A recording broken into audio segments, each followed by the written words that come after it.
So You look good and all gray. You do. And I'm like, I like. it's all my gray hair. Like, I like gray though. My NC Realtors tie Yeah. I got yesterday. Black beard, we had this gray streak through it. Oh, yeah. Yeah, now it's all gray because he's, moved me and, but yeah, I see my own line. I feel like the gray. Well, good. So Andy just posted that it'll be 100% refundable. I mean, reimbursed. Yeah, they just changed it. And, for 6 months. Okay, so what happens is you're paid up front. And then they'll take 200 each transaction. 400, right. They're doing it, yeah, they're doing it completely different. It's 400 twice. Okay, Okay. so they're gonna Vouchers. right, so you'll get 400 back and 400 back. So you pay yourself back when. We should have you hit.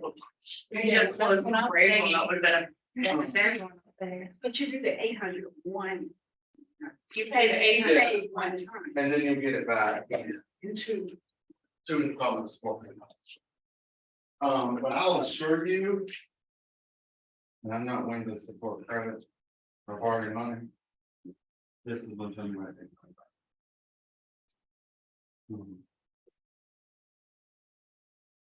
If I had it, I would have- They do, they usually. So it's never the same feature. Ever. Yeah, it's. Yeah, it's never, and even if we don't offer it, we'll probably work with Greensboro again. And then since it's spring here, it'll be fall there, but they'll get to go into it. Yeah, or even Marcus and one of the Raleigh.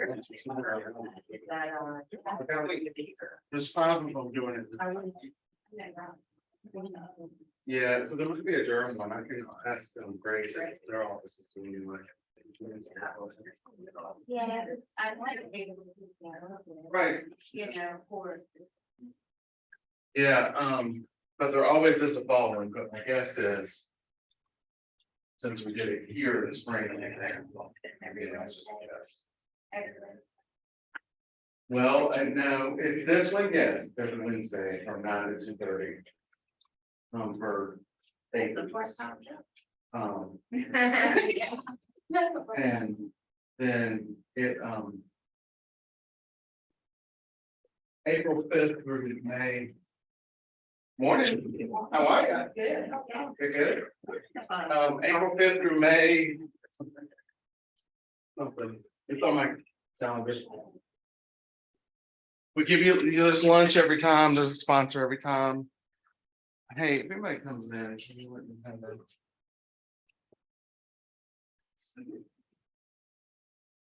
Anybody online or I need to worry about that? Yeah. Nobody has popped up on. Okay, okay. So, hey, we're going to get started because I don't want to keep you long and I hope you're going to have lunch with us. So I want you to start thinking I want you to understand how my world works and how I'm here for you, okay? And what I do for you behind the scenes that, and Daniel knows too, and Jonathan knows from behind the scenes that you all have no idea. However, you can help me with that every step of the way. If you think I'm helping you or answering your phone call or whatever, just remember there's 254 of you. So you can imagine the calls and emails and whatnot. So I don't say that any kind of way to say stop or don't or whatever. I just want you to, there are ways to make your life easier and your business that will also help me help you better. Someone there? Yeah, but you should be fine. Okay, so I want you to start thinking, and what do I need? Like, if I'm gonna meet with somebody today, someone calls me. The very first thing I need, very first words out of my mouth are what? Are you working with an agent? Yeah, are you currently working with someone? So that's your first thing, currently working with someone. And then what? Have you been pre-approved? Nope, How can I help you? nope, Haven't seen any houses yet. nope. Are you, What are you interested in? Or Nope. does that start a conversation? Whip it out. Working with real estate agents. Yes. WWREA. Don't even, this is one, this is two. Because why do you, if you're one, do you need to go to two?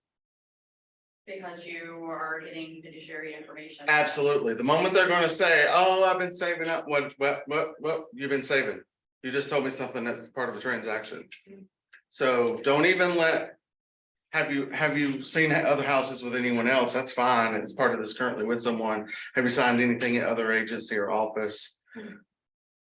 The next thing you say is, hey, this is, and if you don't have the elevator speech down, get ready, get ready with one. If you're uncomfortable with one, I mean, we'll rapid fire them. And you know, what I say is, hey, just, this is North Carolina in case I get audited. Also to help you understand who agents are in North Carolina, there's 4 types of agents. There's agents that work with buyers, and that's what I do. So I'm here today as your buyer's agent. There's agents that work with sellers. The sign in the yard is the seller's agent. They're working for on behalf of the seller. Now, if that agent and myself are in the same office, that's one office, 2 agents, that's called dual agency.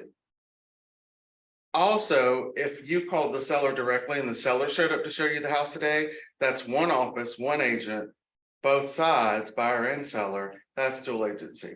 Not quite sure why North Carolina couldn't come up with a 4th name, but they left it the same. 4 types of agency. I circle this as not a contract and say, could you sign this for me in case I get audited? And what if your first contact is over the phone? You still explain it. Yep. Say, I'm gonna email this Yep. to you. Hey, same conversation. There's 4 types of agents in North Carolina. This is in case I get audited, and also for you to understand the types of real estate agents in North Carolina. I'm going to send you a document afterwards. And the first time we meet each other, if you would just sign it for me in case I get audited. When you're sending that like email, if they don't sign it and send it back to you, though, you have proof that you sent it. Right. And you also can write on there, refuse to sign. That passes. Now, refuse to sign is not a gateway to not get it signed. Because if they make a claim later, and that's where I'm getting to is if they make a claim later and we have attorneys and the commission involved, where's our proof? Where's our support? Does that make sense? I always send it through DocuSign, whether or not they signed it, it's been sent. Absolutely. Yep. And because then DocuSign, you can see when they open it, right? Yeah. So number 1, WWREA. What's next? Pre-approval. Right? It's hard to go to Walmart without knowing how much money's in your account, right? Target, wherever you shop. So look at lenders if they need our pre-approval or pre-qual. And how many are you going to send them? At least 2 to 3. 2 minimum, right? Why that? Choices. What if they don't like your 2? Of course, absolutely nothing wrong. We work with everyone, right? What if they're an online lender? Is that a problem? It was Andy. Clicks. Online lenders can be a little more challenging for you to manage the transaction. Not that it has to be. I've worked with several online lenders that are fantastic. Absolutely 0 issues. It's just not someone that I know that I can pick up the phone or I go to lunch with, or I've seen in my face that I know how they operate. They're in an office and wherever they are, and it's purely electronic communication. And just know, often with that, there's one person, right? That's the client. Then there's you as the agent. And then there's them as the lender. So where are they communicating? Here, right? Do they always communicate there? Not always. So sometimes that makes that circle a little tougher. Not that there's anything wrong with an online lender. I'm not saying that at all. Just know that in those scenarios, you might have to step up communication. Have to be a little stronger there. So always 2. So number 1, and the reason I'm passed out earlier, I want you starting a checklist for your files. The number one thing you're gonna have in a file is a WWRA. The number two thing is a pre-qual, whatever their lender is, right? I would say, that's before you go out and show. What's number three? And I would almost say it's tied with two. We'll say 2+ is. How are you gonna pay me? How do we, who am I working for? Like, right? Where does that come from? Agency. If you're on a listing appointment, it's not agency, of course, it's the listing agreement, right? So that listing agreement and the agency is literally the employment contract between the firm with you as its representative and the actual client. So we've got 1 and 2 and 2+, right? So that's kind of where we are. Now, how you operate your business is how you choose. Some people will show, and I've had a few people even call me and said, hey, I've got some, I think, and I'm not gonna pick on anybody. Rachel, you called me, right? And said, hey, I feel a little odd. This guy's pulling me around. He's not showing me, he won't sign the thing. And you just, well, you had an honest conversation, didn't you? Yeah, well, yeah, I was like, you know. I told him, I'm like, I don't feel comfortable, you know, where he's like, well, I don't feel comfortable with you. And I'm like, all right, well, this conversation. We're good. Completely dissolved. We're Yeah. good. Yep. Yeah, if you trust your gut, right? If you feel something's off, or, you know, I know, Diane, you've had a guy out of state that you communicated heavily at first, right? But then he's kind of backed out a little bit, and you're like, well, where are we? Are we on? Are we off? Like, what's going on? So they'll do that to you. Do you think they're having that same conversation with another agent somewhere? Probably. They're probably shopping agents to see if you have a good rapport or whatnot. How you handle that conversation is perfectly how that's going to continue the next step, which is actually starting to shop. I had a rule myself. This is how I did my own business. If we didn't have a buyer consultation, that you were in a setting where we got to meet and spend some time together, I would show you one. That way I would get a feel for you, you would get a feel for me. We would decide if we would want to go even to continue the relationship. I called it a one and done. That's what I did. That's what I just felt comfortable with. After our one and done, I had a pretty good gut instinct if we were going to continue or not. I'm not saying this is what you have to do. I'm giving you this as an example. After the one and done, then I would say, hey, you know, you really haven't hired me yet. Like, I just showed you the house. So, hey, can we get that? We could talk about you actually hiring me to represent you in case you have any further questions or want to see additional homes. It's not a tough question. It's just an honest question. So I had a one and done policy. And some folks after the one, I knew like, ooh, this is gonna be rocky. I don't, no, I don't, that's not what I want to do. At that point, you could refer it over, or you could continue showing if they hired. It's up to you how you choose to proceed at that point. You're not required to work with someone that you're feeling comfortable with. That's not how that works. So agency. So then you're starting to shop houses, right? This is on the buying side. So this, I will go back. This is buying our listing. This, of course, is only buying. This is buying our listing. You need the agreement. What's next? That's where your tree is going to break off a little bit. What do I need? What does my file need to consist of? If it's listing, we'll do that next. It's pretty simple because you go to look up all those documents and you create a file about that house. And that's what the checklist I gave you front and back, 2 different organizations. It's easy to me, it was easier to have a checklist with every file. And then I knew I wouldn't miss anything. So if you're on a buyer agency, you're going to set them up, right, on a search. From their criteria. So you're going to meet with them, and you need to know, is it, how many bedrooms? And I usually, what are your deal breakers? Like I'll say, hey, what's your top 10? You know, is it a fence? Is it a garage? Is it 3-bedroom? Number one search in the country is 3-bedroom, 2-bath. Number one search. 3-bedroom, 2.5-bath. Is it, you need a fenced in yard for the dog? Do you need an acre? You're going to plant, whatever that is, whatever their criteria is. You need to find out whatever that is during either your one and done visit as you walk and talk through the house, or you have it in the office, which is a safer environment for you in case anything is awry.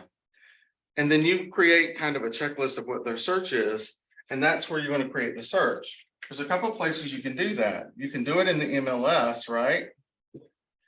And what we'll do is we'll do a whole MLS session, but not, I want you to get the checklist down first. So MLS searches, you go in like you search every morning. If you put your clients in your MLS, you can add new and create database. You can create a client and they'll say buyer, seller, what are they looking for? 3-bedroom, 2-bath.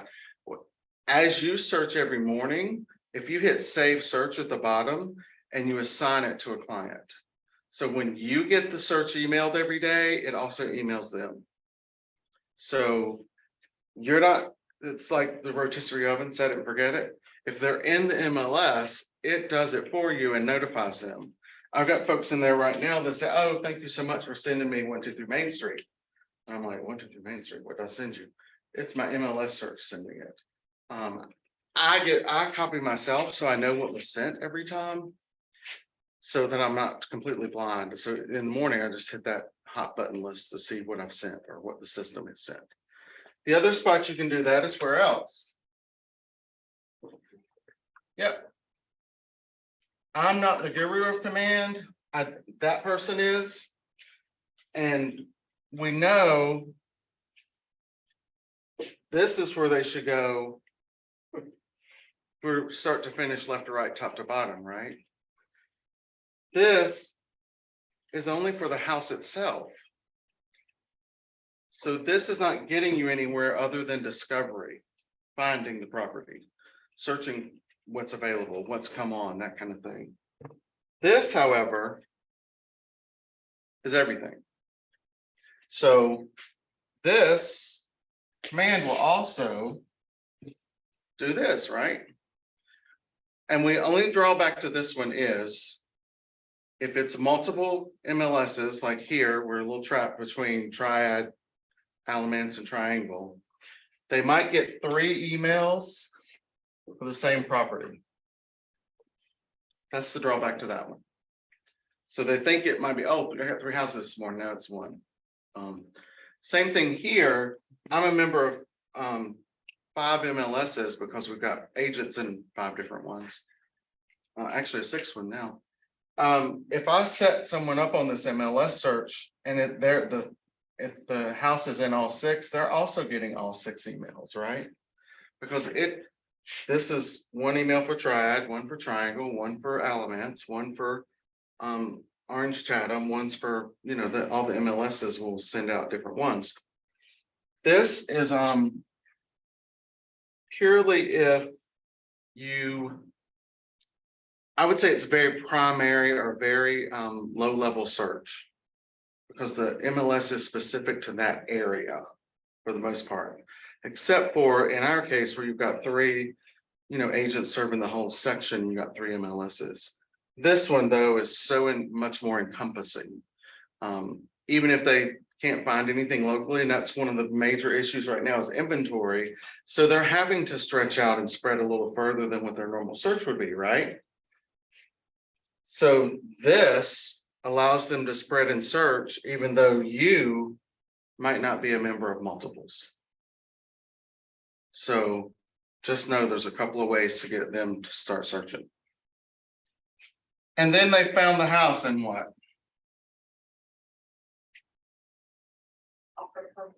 OTP, 2T. Offer to purchase. So what else goes along with OTPs? What else do you need to make an offer? Which you need this, you need the letter, right? It's either a letter from a lender or it's proof of funds. So if you've got a cash customer, you need a snapshot of their account. You need a printout of their 401k if that's for the page one of their 401k, their investments. Some type of proof of funds for for them to be serious. I'll tell you, 8.5 years ago, I met a lady, fantastic. We had great rapport. She wanted to see a house over in Stony Creek that was listed at 600. I was on agent desk duty. It was my third month here, maybe. 600K in third month. Hey, that sounds good, right? You think I did all these? And early on in my career, I missed some steps. I did WWREA. I got that one. And that was in here. I knew that one. I decided I was one and done on her because it's a $600,000 house. We could see if we liked each other. I liked her. She liked me. Do we want to continue? Is this the house that we're going to move forward with? She strung me along for 4 months of my time, looking at $600,000 houses. Do you think she ever bought a house from me? I didn't get proof of funds. I trusted her conversation. I trusted in the things she was saying. I even Googled her. I even Facebooked her, stalked her, looked her up, not stalked her. Looked her up to see, was this lady really telling me what the truth was? And like, okay, well, she seems to be the real deal. I didn't get the letter. She was the real deal electronically. I didn't have all the ingredients to bake the cake, right? So don't do those mistakes. Don't do those things. Get proof of funds. If they say it's cash, you just say, hey, any seller's going to ask for proof of funds before they will even entertain your offer. So that's either a screenshot, a letter from your accountant, your financial advisor, first page of your account summary, something like that I have to provide. We will be glad to retract any personal information like your actual account numbers or routing IDs. And we just need to see that those things are there before we can make a serious offer. Easy conversation? Right. OTP, you need funds. What else you're going to need? Lawyer, attorney decision. Not yet. Because you can do TBD on that, right? But you have to have.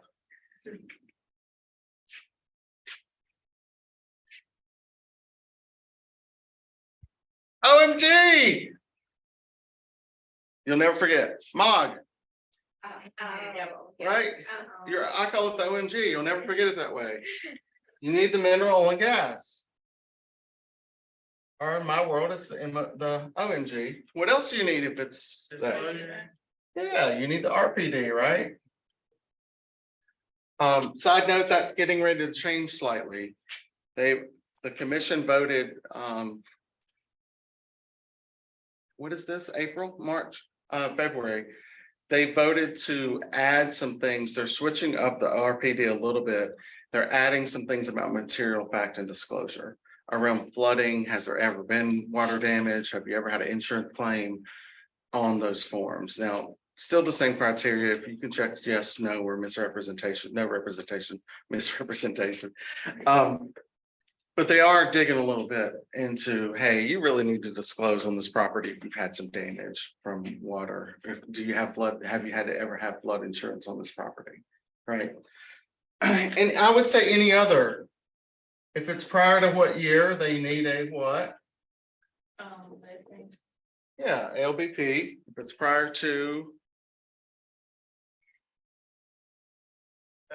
78, yeah. Anything else? What if I have an FHA or a VA loan? What else do I need right there? I need the addendum, right? Exciting news out of FHA. They are now going to start May 1st, a 40-year mortgage, 730. What does that do to buying power to buyers? How does that help them or hurt them? lowers their monthly cost. lowers monthly costs. They can afford more house. They can afford more house with the skyrocketing prices right now. With a 10-year additional mortgage option, they could either purchase more house or lower their monthly payment, right? Although, what's the caveat to that? 40 years. It's 10 more years of interest, right? So there's the catch. Just think about it. You could never get a car loan for longer than 5 years previously, right? Now, how long can you get a car loan? 7, sometimes 8, if it's a brand new auto off the lot. Because why? Purchase more car, they get more interest, you can afford a lower payment, or vice versa. If you can make a higher payment, you get more car. So 40-year FHA. Is it right for every client? No.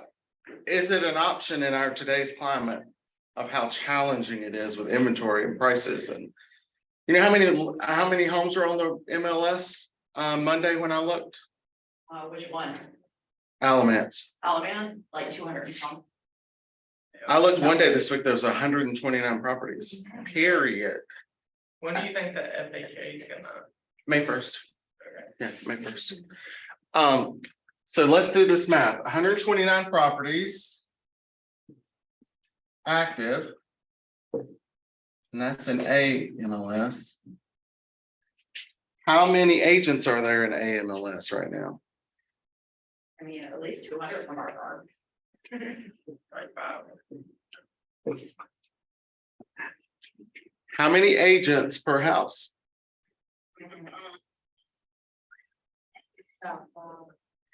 I would venture to take this number right here and say between the price of 100 to 200. And then see how many of these are. Do you think that number is going to drop? Absolutely, right? That 129 is from $0 to the top amount we list a house for. And it's like Alamance was just over 4 million for one lake house. So if you're looking, you've got someone in between 100 and 200,000 approved pre-qual letter, and they're looking at less than 10 properties in some cases, 20 properties. And sometimes you've seen all 10 of those. If there's 10 properties, and then if you look at condition and if they're a VA or a FHA, right? How many do you have now? You might have 6 to 8, easy at best.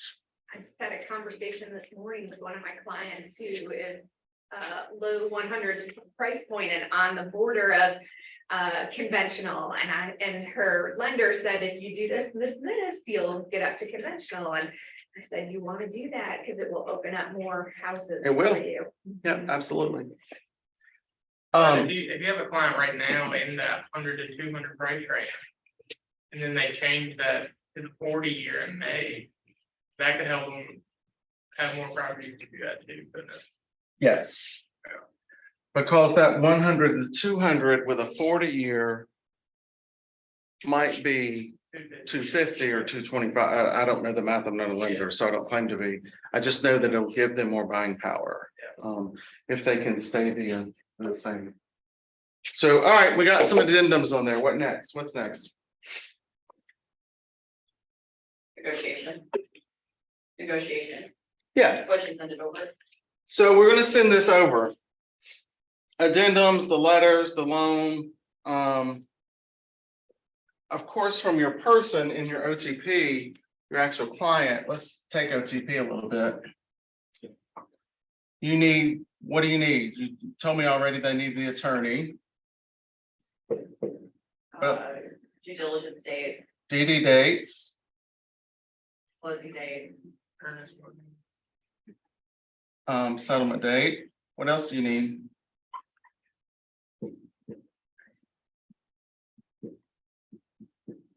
How about the due diligence amount? Do they know what to give? Do they know? I mean, is there a right or wrong answer to due diligence amount? It depends on one, how much cash or how much liquid they have and how much their desire is for that property. If their desire is high and they want that property, they need to put more of this, right? So with that, you'll need what? That amount. What else?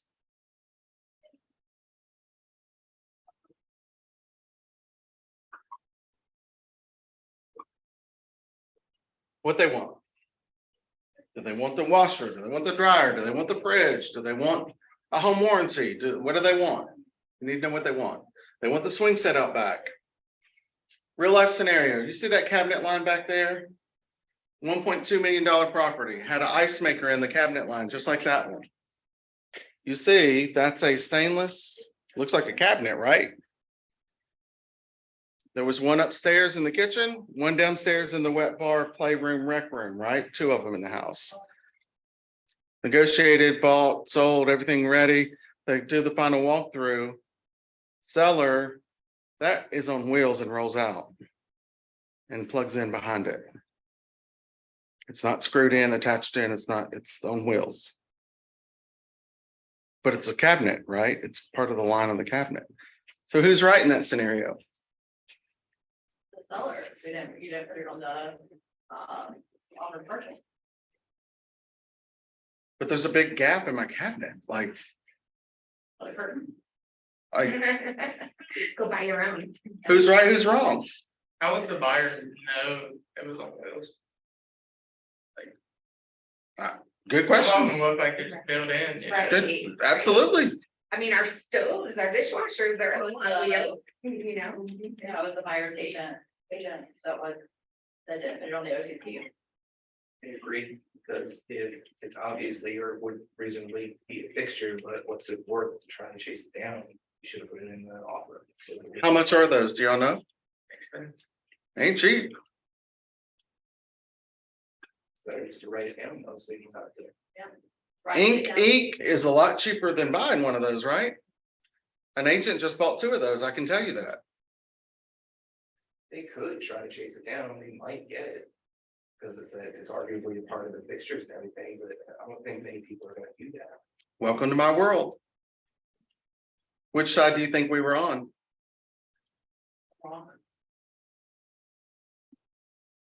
We were on the right side of that one.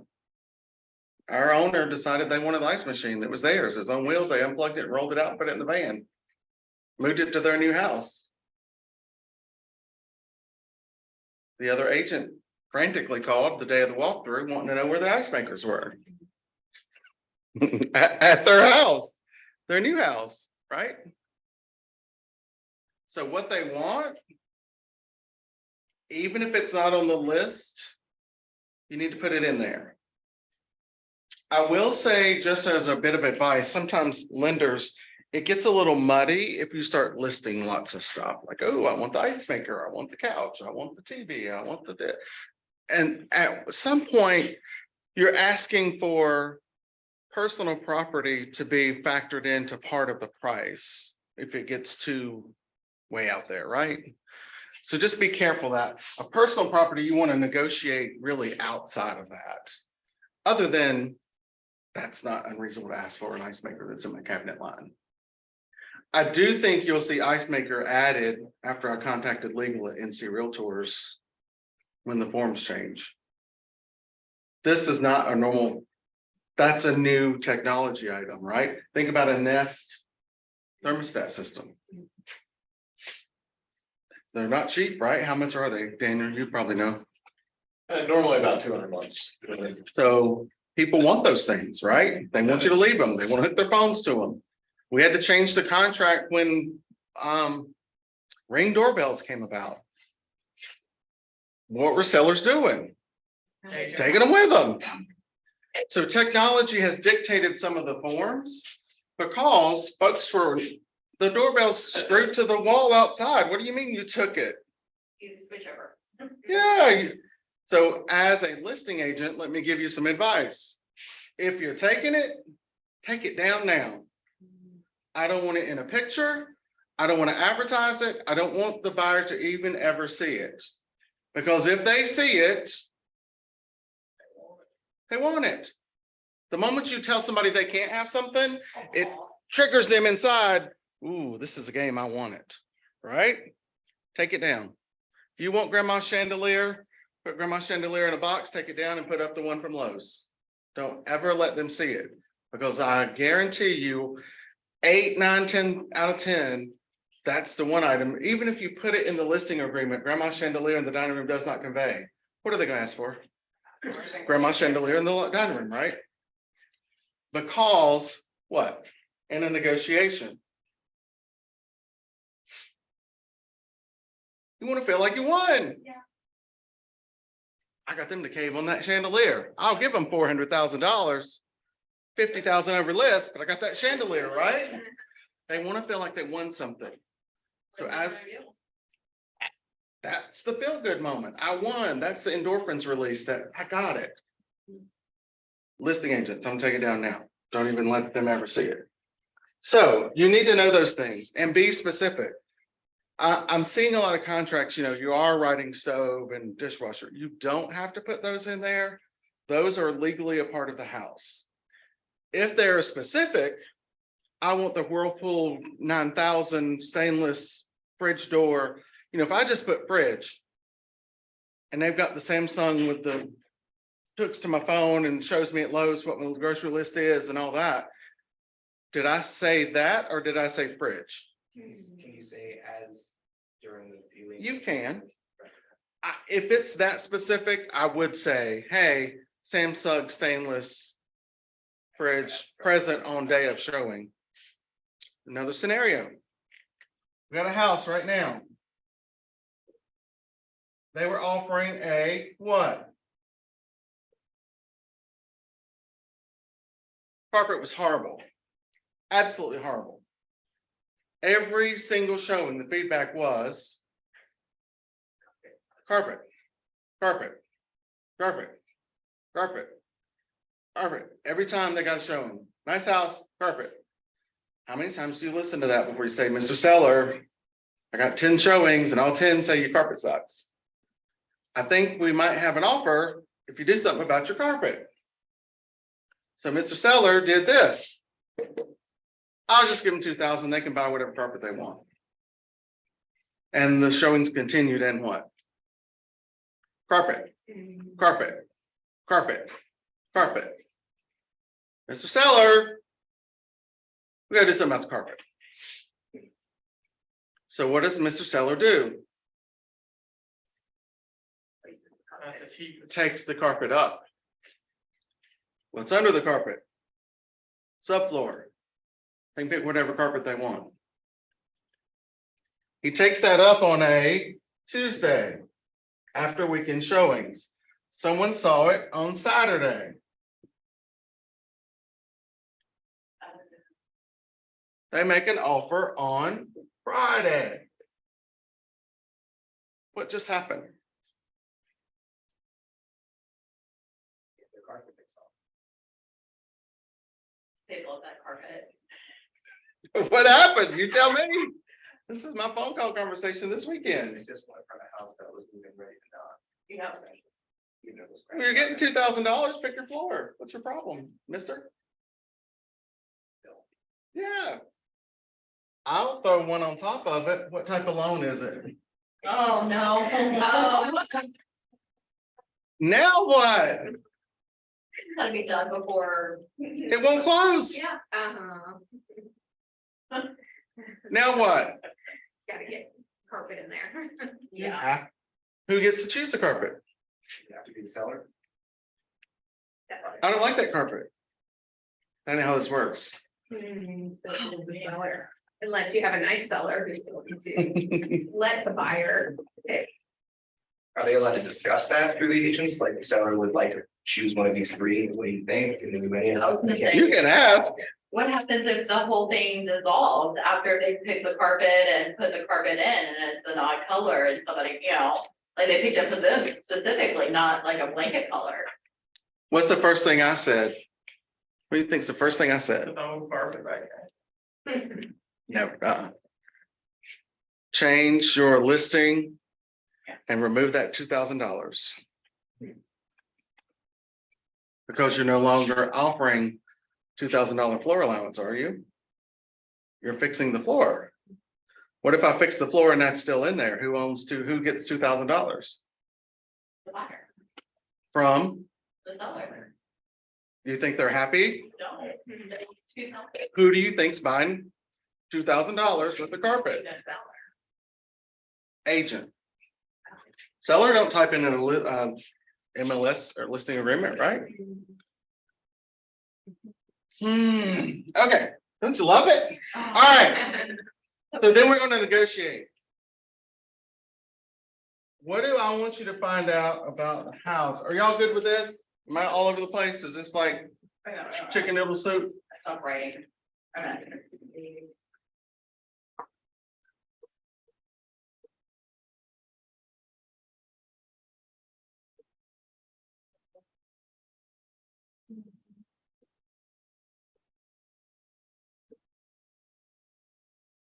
All right. What do you need to know about the house? Buyer or seller? Listing agent or buyer agent? What do you need to look up? That's a good one. If it's on well and septic, had this one this issue. Where do you get the information for well and septic? Yeah. Bingo, health department. You can call down to Alamance County Health Department, and say, hey, I'm Jason, listing agent on, buying agent on. I need the well and septic report for 123 Main Street. There's a sweet little lady down there. After you know her for 9 years, she'll say, what's your email, Jason? Tell me again. And she'll just send it to you. If she don't know you, she'll like, Jason, I have no idea who you are. Send me a request. Once you get to know the sweet little lady that's been there 19 years, she will just email it to you because she knows you. But if it's on septic, that's a good one. That's one of the things you need. How about Guilford County? Are they nice? No, because there's how many people in Guilford County? Yeah. There's 500,000 practically. Here, there's 30,000. What else you need to know about the house? Who owns it? Where do you find that out? The GIS and the, or that really. Doing all those clicks. You're getting there. That's a lot of the stuff. These classes, we're going to do all these. I want you creating a list of things you need for every file. That's the purpose of now. So you do need to look it up in GIS. You do need to look at the deed. Tax card, yes. Deed is where? The registered. Register of deeds, right? Where's GIS? Basically registered. You can go to the county and say Alamance GIS, Guilford GIS, Orange GIS, Geographical Information System. That's what a GIS is. And then that will give you a somewhat of an overview of a plat map, if you will. But where are the plat maps actually at? Where's a plat recorded? And registered. Same place, yeah. So when they do a development like Macintosh and there's houses and there's lots. Right? This map gets recorded somewhere and it's at the register of deeds as well. What else you need?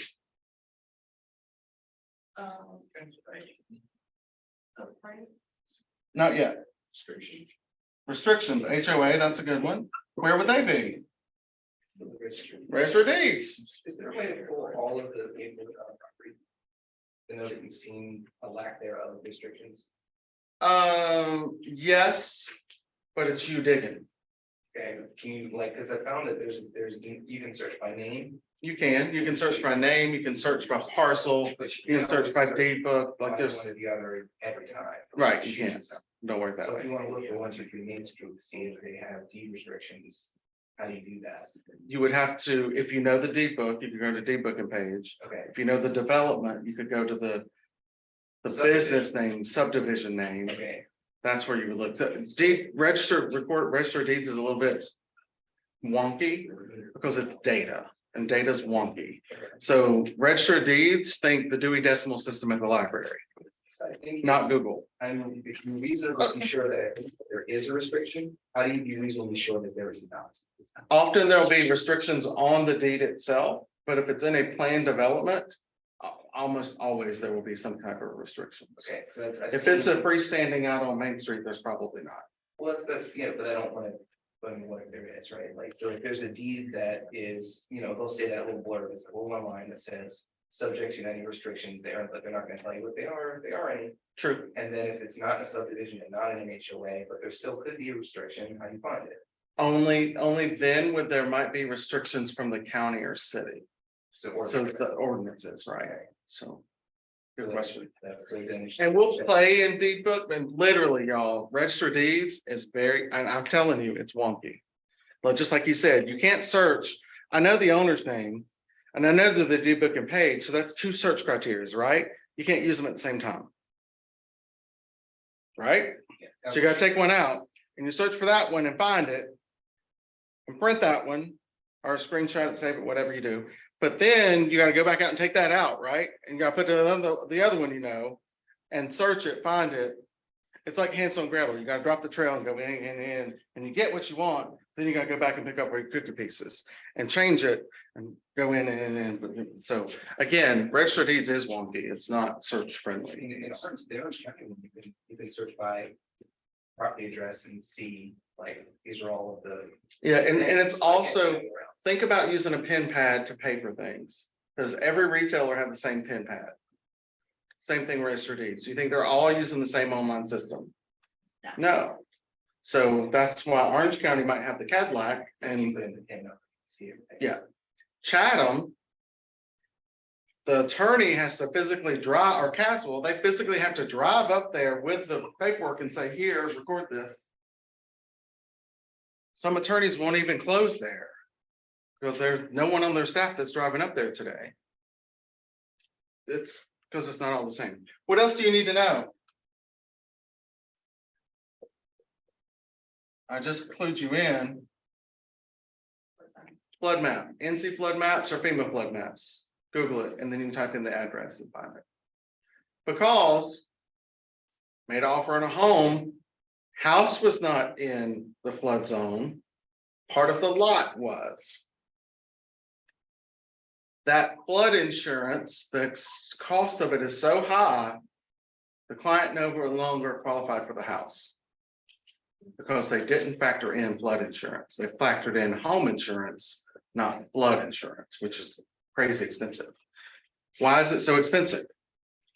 Because the water completely destroys houses. Natural disasters, right? Flood maps change every so often as the levels change, water changes, flood maps change as well.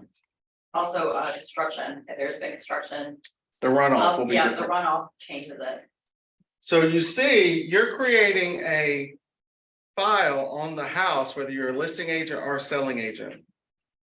Or buying agent, selling agent, same thing. So if I go to court as agent, I have to prove what? I did my research on this home. I advise my client of these things. So if you're missing components, if you have this, is this on your side in a courtroom in front of a judge? Yes. If you stop right there, who's at fault now? You. Do they have recourse against you? Yes. If this list is good, they probably don't. This also I hand to every client on a thumb drive after we settle. Every document they signed, every deed, every plat map, every PDF I have for the whole file, I have a copy that's moved and I hand them a copy at settlement. Just, you don't have to do that. That'll help them when they go to Yes. sell it too, they're. Right. Do you think other agents in our own market center are handing people thumb drives at settlement? No. Do you think that sets you apart from other agents? Yes. So septic map, plat, flood, deed, Oh, like gas tank. gas tanks, health department. where you can find those underground storage tanks. You can call health department, see if they have gas. Oh, okay. It should be, if they're buried, they would probably have a record of it because it's an underground storage. So like septic is underground storage, that environmental. And health department encompasses environmental, so. We just talked about that in my 303 and they're like, they don't know where they're at. Yeah, Nobody knows where they're that at. just, it's mystery, it's. Yeah, You can start there. We had an underground storage tank downtown Winston-Salem. I had a house under contract. And I'm like, oh dear God, I see a trap door in the yard. We're walking through the yard and we back at the house and I'm looking down like, oh. So I go and I can't open the door. I'm like struggling, I'm like kicking the grass around it to try to dig it up to see. And I can only take a picture of the door, the name on the door, it's stamped in iron. You know what it was? Pig farms used to go around and pick up waste, food waste from houses. And it was the garbage disposal before there was the garbage disposal. So people would take all their food waste and dump it in the hole out in the backyard. And pig farmers would go around and empty those every so often. That was the original garbage disposal. my aunt used to do that. Uh-huh. That explains so much from childhood that I had no idea about. So. Yes, What do you, so you're asking for the well and septic report, you're asking for the storage tanks, but is that a report, is that a survey?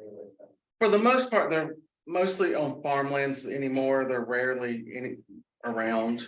It usually you see, I had a picture and I'll show you that picture, share with you. You'll see two posts, like two pipes up out of the ground. One is for it to breathe and one is for them to fill it up.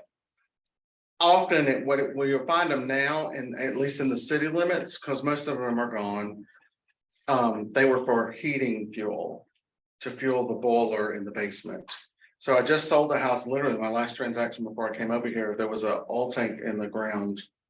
Over by the funeral home, right down here. What's the funeral home on the left? She looks like a house Which one? I'll check. before the arboretum. So, They're on the left, right? You talking about this? Keep going down towards this way, it's on the left. Oh, got the yeah. parking lot like right beside. Yes. Oh, and great. So turn down that street right there on Parkview, we had a heating tank in the, so part of my negotiation, in my offer to purchase, I said remediate fuel tank. So they paid to have it filled with the foam. Okay. Oh, that's how you have to do. Yeah. Oh, okay, they don't have to dig it up. Not if there's any damage. Oh, okay. Yeah, Because I remember them being beside houses when I was a kid. yep. Some people buried them because they were unsightly. And then some farms and farmland, because they couldn't just go gas up at gas stations. Yeah. Gas trucks would come around the farmland and they would put off-road diesel to run their tractors in these underground storage tanks. The problem with the tanks is, like iron pipes, they rot and rust out, especially if they left the fuel in there over years and years and years. Stopped using it, you go to the gas station now, right? That tank is disintegrated. And what happened to the leftover fuel? Into the soil. For about 10 years, there were grants with the state for you to apply for to remediate it. That money got gone. Used, not gone. Like people used the grants. So there are storage tanks in North Carolina, underground storage tank, USTs, that have not been remediated. So That could be the same call for the health department, right? Like, that's where I would start. Are there any underground storage tanks? Yeah, that's where I would start. And if they don't have underground storage tanks on record, that doesn't mean that there isn't one. Correct. Know about it. I would just have to trust the sellers. Is that something that like when people install them, that they have to like register that or? Nope. Yeah, I can just dig up my yard, and put a tank in it and say, come fill it up with gas. If you don't see any evidence for one on the property and you made that call and documented it and they found one later, and you say that you did a reasonable. You tried, you made then no you sense. found it, Yeah. Yeah. That's what it is. But again, when you're listing a property, you should walk it. You should, not the four walls inside. You need to kind of walk the lot and get a feel, do I see any pipes sticking up out of the ground? Do I see a garbage disposal pig farm door? I mean, that's part of reasonable discovery in a house, listed property. Do you feel a little bit better about starting a file? This is all to help you and me if we have to go to court. This, what I gave you, This is a closing coordinator company called Real Estate Professionals. This is who I used for 6 years. I'm not advocating their business or what they did. I just want you to know this is one of the checklists that she used with me for my files, for her file. This is what I'd have to give her so that she could then help me close out my file. On this side, on the back side is something we used in the office. And I switched it up to say command versus a system over there. And so, but this was just what we would use to the actual agent would make sure that they followed up on it and completed. I want you to do your own. I will give you one that we're doing, Daniel and I are going to do for the whole office. That is a one-shot, one-pager. That will work. But I wanted you to have examples of something. All right, this is your time with me. What you got? Just, and it says sign page 13, which I think is now page 16. Probably so. Have a question.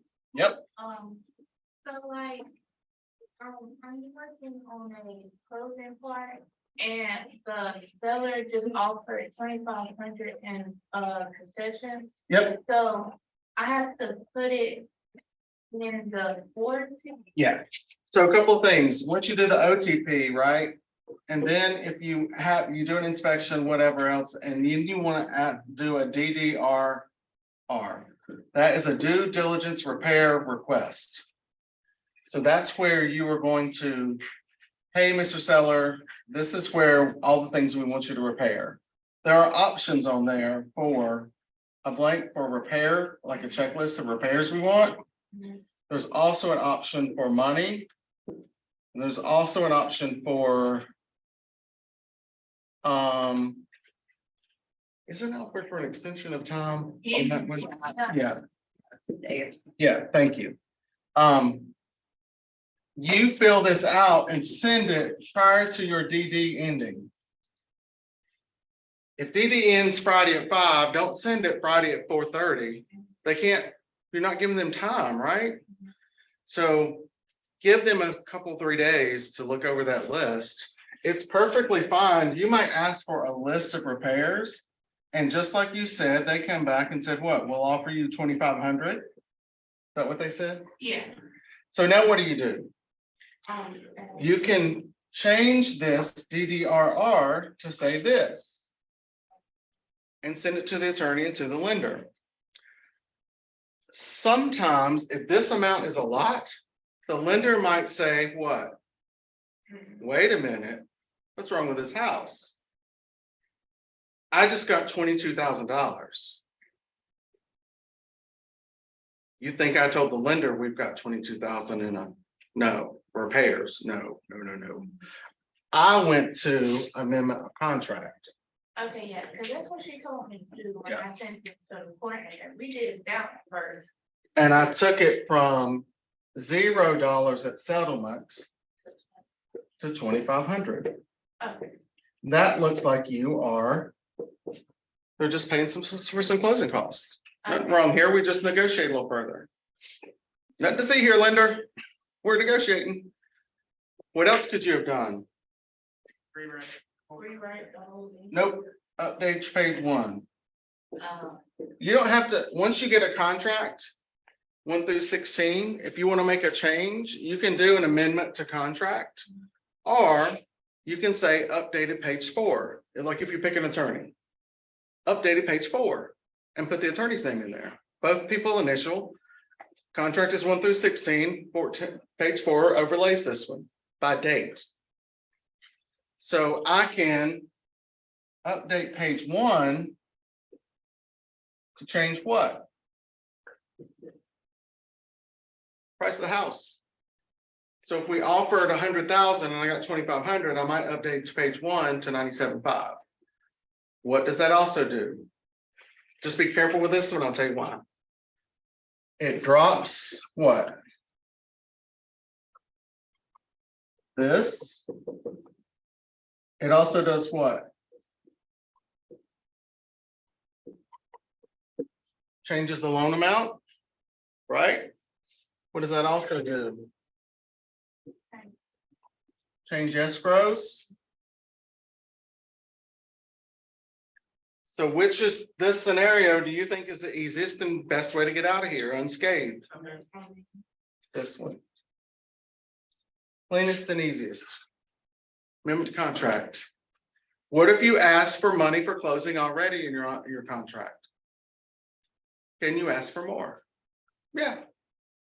Maybe this was 1,000. So it changes from 1,000 to what? 3,500. So they're giving us 2,500 for repairs in lieu of repairs. And they asked for 1,000 already, so that's now 3,500. What do you have to be careful for here?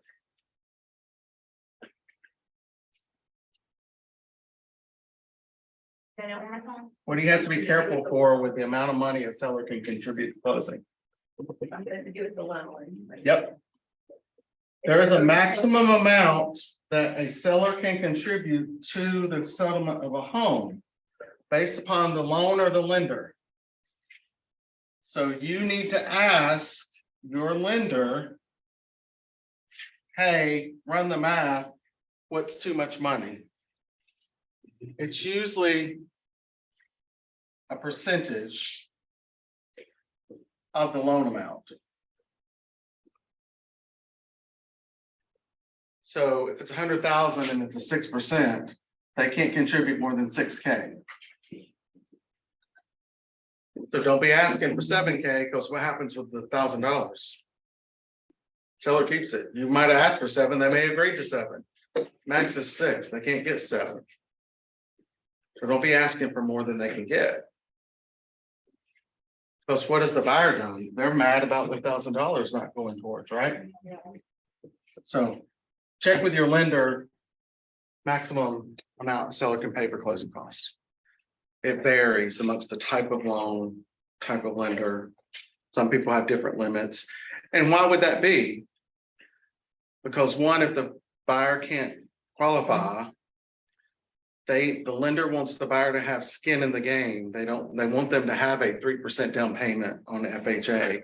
So if all 3% is coming from the seller, can they afford it? That's why the lender might question. You good? I'm across people who are talking about like land home packages with manufactured homes. If they go to like Clayton Homes and do that, does Clayton Homes have their own in-house financing? So here's how that works. It depends on the manufacturer. What happens often is Clayton will use you to buy the piece of land. Okay. Then Clayton owns the piece of land, not your client. And then Clayton then rolls the land and the home into a package from Clayton. Okay. You're done after the, Okay, you get your commission off the land. correct. Mhm. Now, if your client says, I want my agent to be, they won't do you double duty. They won't pay you land and house. They'll cut the land piece out and only pay you on the house. Usually it's a fee. They don't pay you percent because there's just not a lot in there. Ask away. Yeah. We're just, I had an appointment with, it would be my first week. They're very old school, that means I was not gonna happen. Yep. There was a little bit of a language Mhm. barrier. As far as, I mean, they spoke fluent English, but just understanding what I was saying. comprehension. Going through the agency agreement, I got through barely through the WWRA. Mhm.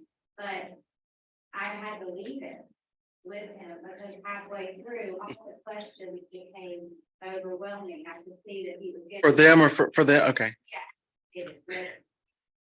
I was just filling in the blank. Yeah. Didn't make it halfway through, and he said, you need to leave this with me, I need to read it. So I did, but I followed up, a few days later, and he said he was caught up in that bank. Yeah. Oh, yeah. Yeah, so he was understandably upset, and, we're not making a decision right now. When I said everything was being about pressuring, and I said, no, I'm not trying to pressure you at all, I just want to follow up, I don't Yeah. want to. So I've left it be. And There's no rule when you have that filled out. There's I nobody. felt funny speaking, and Yeah. I'm a loan, like I've done loan signings and I'm a notary and everything, and it was always my job, because that paperwork is my baby, like Yeah. that's how, so it was like awkward for me to just leave it. Yeah, it's fine. But I had everything printed, I Yeah. had other houses, like you sent me that information, I said, well, call back quick, but he literally, when he called, he wanted to Yeah. be there the next morning, and then he's like, oh, well, we haven't really decided, I'm like, Yeah, yeah. So that's perfectly fine. The only thing that come back to that is you hit the points on it next time you would be together and say, hey, just know these are your, and the agency is literally, these are the terms and the dates. This is what I'm going to do. This is what the firm is offering. This is what you are going to cooperate with, and then we agree to it.